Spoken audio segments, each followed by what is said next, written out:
आज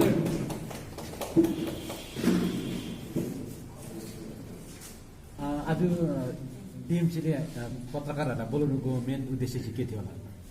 विशेष हामीले यो पत्रकार सम्मेलन गराउनुको मेन उद्देश्य चाहिँ के भने भर्खरै हाम्रो एउटा तृणमूल कङ्ग्रेसको एउटा यहाँ दार्जिलिङ विधानसभा क्षेत्रलाई लिएर एउटा सभा बस्यो।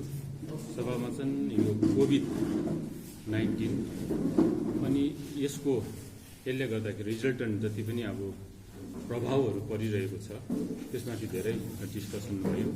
र डिस्कसनमा यो फलाफल के निस्क्यो भन्दाखेरि कोभिड तुरिएको छैन, कोभिड-19 तुरेको छैन। यो त सुरुवात जस्तो मात्रै छ। जुन प्रकारको अहिले ग्राफ छ, चाहे भारतको होस् चाहे विश्वको होस्, यो सुरुवात मात्र हो जस्तो लाग्छ। तुरिन त पुरा होइन, सुरुवात भएको जस्तो लाग्छ।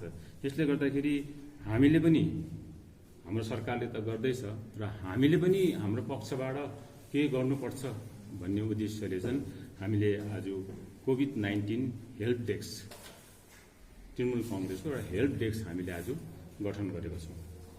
अनि यो तृणमूल कङ्ग्रेसको हेल्प डेस्क तयारी गर्नु, कोभिड-19 हेर्नुपर्दा कोभिड-19 हामी रोक्छौँ भन्ने कुरो होइन, तर कोभिड-19ले गर्दा जति पनि प्रकोपहरू मतलब असर परेको छ विभिन्न सोसियल लाइफमा, इन्डिभिजुअल होस् चाहे ह्युमन लाइफमा, तिनीहरूलाई कसरी हामी राहतहरू पुर्याउन सक्छौँ त्यो विषय लिएर चाहिँ हामीले यो कोभिड-19 हेल्प डेस्क तृणमूल कङ्ग्रेसको गठन गरेको।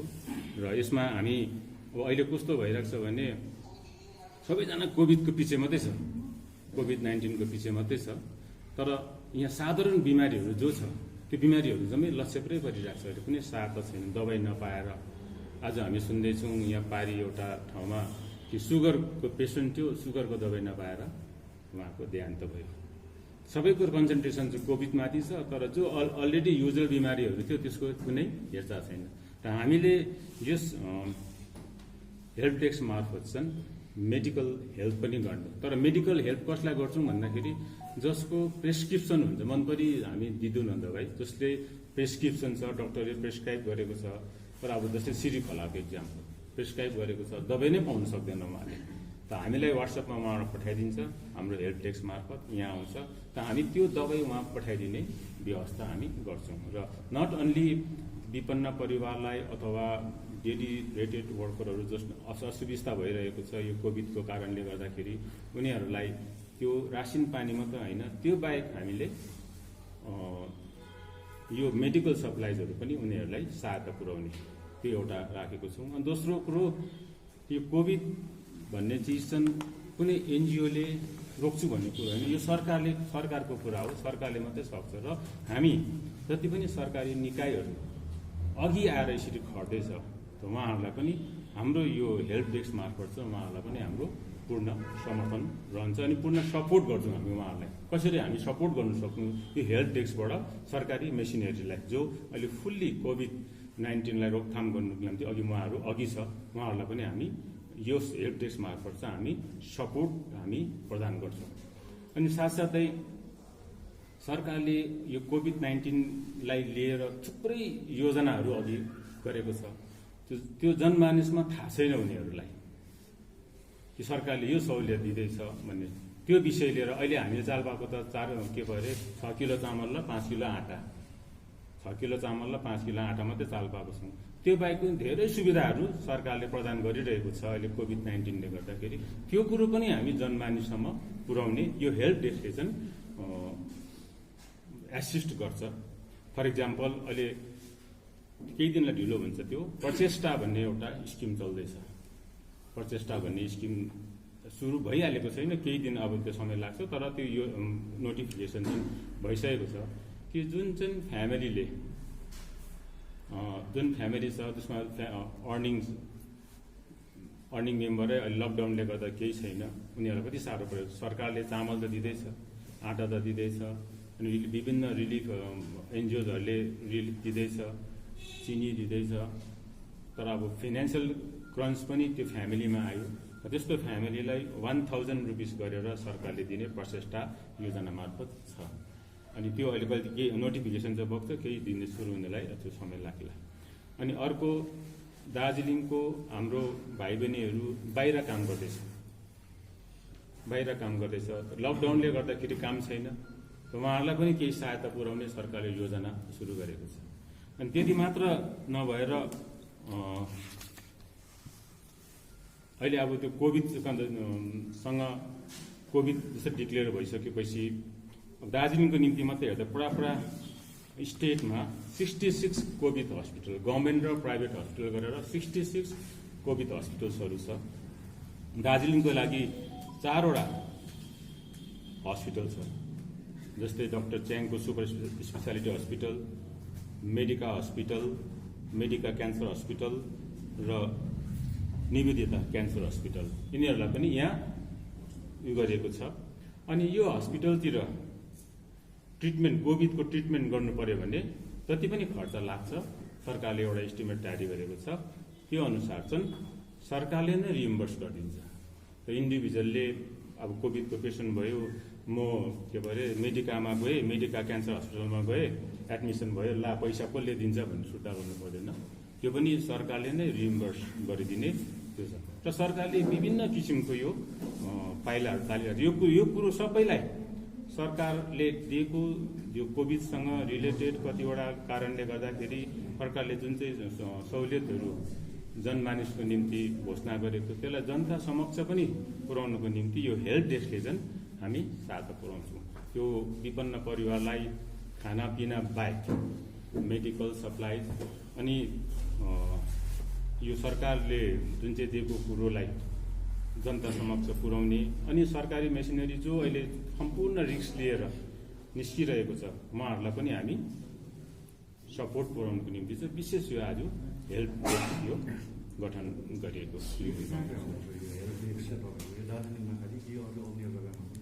यो हेल्प डेस्क अब दार्जिलिङबाट हामीले सुरु गरेको छौँ। अब त्यसले खरसाङमा पनि उनीहरूले अब यो सुरु गर्छ होला, कालिम्पोङ पनि गर्छ उनीहरूले। दार्जिलिङको लागि कति मेम्बर टिमको र कसरी एड गरेको छ? अब यसमा त्यो यसको प्रारूप कस्तो हुन्छ भन्दाखेरि चाहिँ हाम्रो दार्जिलिङ विधानसभा क्षेत्रमा 2टा ब्लक र एउटा टाउन पर्छ। त्यसले गर्दाखेरि हामीले के गरेको छौँ भन्दाखेरि म स्वयं चिफ कोअर्डिनेटर बसेको छु। त्यहाँदेखि टाउनमा आएर टाउनमा एउटा कोअर्डिनेटर हुन्छ, 2टा ब्लकमा 2टा कोअर्डिनेटर हुन्छ र म स्वयं चिफ कोअर्डिनेटर। सुकिया ब्लकको निम्ति एसके राई त्यहाँको ब्लक कोअर्डिनेटर हुन्छ। टाउनमा आउँदाखेरि हाम्रो मिलन डुक्पा उहाँको टाउन कोअर्डिनेटर। अनि बिजनबारी ब्लक चाहिँ ठुलो पऱ्यो, हाम्रो 23वटा ग्राम पञ्चायत छ, राज्यमा सबसे ठुलो ग्राम पञ्चायत। त्यसले गर्दाखेरि हाम्रो त्यहाँ 2टा कोअर्डिनेटर, एउटा हाम्रो महेश घोष बिजनबारी, अनि लेबोङबाट हाम्रो शिशिर मोक्तान हुनुहुन्छ, उहाँ भाइ, उहाँ हुनुहुन्छ कोअर्डिनेटर। अब उहाँहरूले फेरि आफ्नो आफ्नो एरियामा गएर 10-15 जनाको एउटा डेस्क बनाउँछ उनीहरूले, बुझेन? उहाँहरूले आफ्नो आफ्नो एउटा हेल्प डेस्क बनाउँछ। त्यसले गर्दाखेरि यो ठुलो एउटा आज माथिल्लो फ्रेमवर्क बनेको, तल्लो फ्रेमवर्क भोलिदेखि सुरु भएर जान्छ। यो डेस्क मार्फत चाहिँ हामी जे जति कोभिडले गर्दाखेरि जे जति प्रकोप मतलब असरहरू परिरहेको छ विभिन्न सोसल ह्युमन लाइफमा, त्यसमा चाहिँ हामी अघि उनीहरूलाई रिलिफ प्रदान गर्ने काम चाहिँ हामी यो डेस्क मार्फत चाहिँ हामी गर्छौँ। कहिलेदेखि यो इम्प्लिमेन्ट हुन्छ तपाईँहरूको यो त अब अहिलेदेखि नै सुरु गर्छौँ हामी, अहिलेदेखि सुरु गर्छौँ। कसरी सुरु गर्छौँ भन्दाखेरि अहिले तपाईँहरूकोसँग गर्छौँ हामी।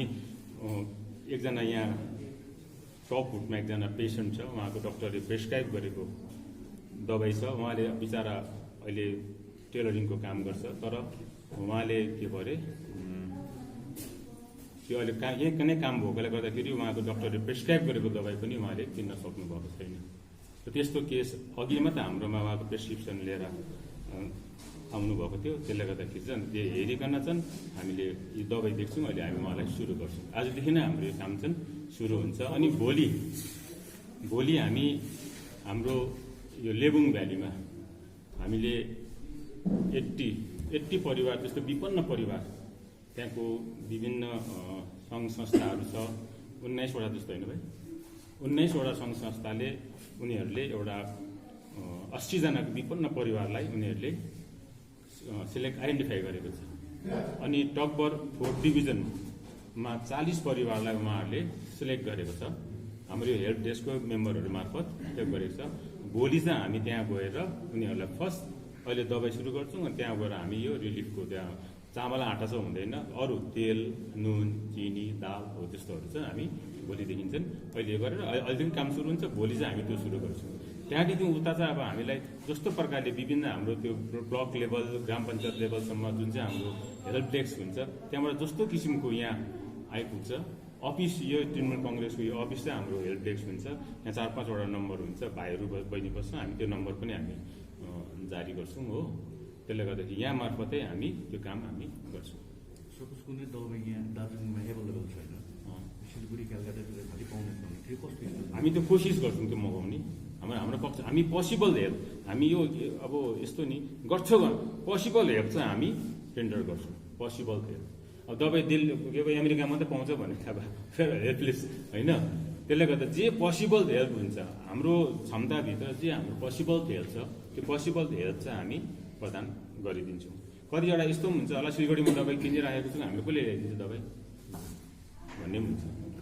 यो तपाईँहरूको जुन चाहिँ दबाई भयो यो निःशुल्क वितरण गरिन्छ? यो निःशुल्क पैसा लिँदैन, पैसा गर्दैन। तर हामी डक्टरको प्रेसक्रिप्सन छ भने अब हाम्रो त्यो पोसिबल एउटा उयो भित्र हुन्छ। कतिले अब 5वटा केमोथेरापी भन्यो भने समस्या भयो भने होइन कति। त्यसले गर्दाखेरि चाहिँ हामीले एउटा पोसिबल हेल्प यो लकडाउनको अवधि धेरै प्रकारको सरकारी नियम कानुन छ। योमध्ये चाहिँ एउटा जुन प्रकारले सभा गर्ने, भेला हुने, त्यो मापदण्डहरू तपाईँहरूले कस्तो प्रकारले आजको सभामा? आज हामीले सोसियल डिस्टेन्सिङ मेन्टेन गरेरै गरेको सबै। जस्तै हिजो हामीले चौरास्तामा बाँड्यौँ, चौरास्तामा हामीले गऱ्यौँ झन्डै 400+ हामीले बाँड्यौँ। टोटल सोसियल डिस्टेन्सिङ मेन्टेन गरेर नै हामीले गऱ्यौँ। आज पनि हामीले टोटल सोसियल डिस्टेन्सिङै मेन्टेन गरेर चाहिँ हामीले यो सभा गरेको। त्यसले गर्दाखेरि आज हामी ब्लककोहरू कम्ती मान्छे बोला, किनभने उहाँहरूलाई यो रेजुलेसन चाहिँ उहाँ जान्छ, किनभने भिड हुन्छ, भिड भयो। त्यसले गर्दा यो अफिसभित्र हामी म्याक्सिमम् 15-20 जनालाई मात्रै हामी यो मिटिङ गरेको।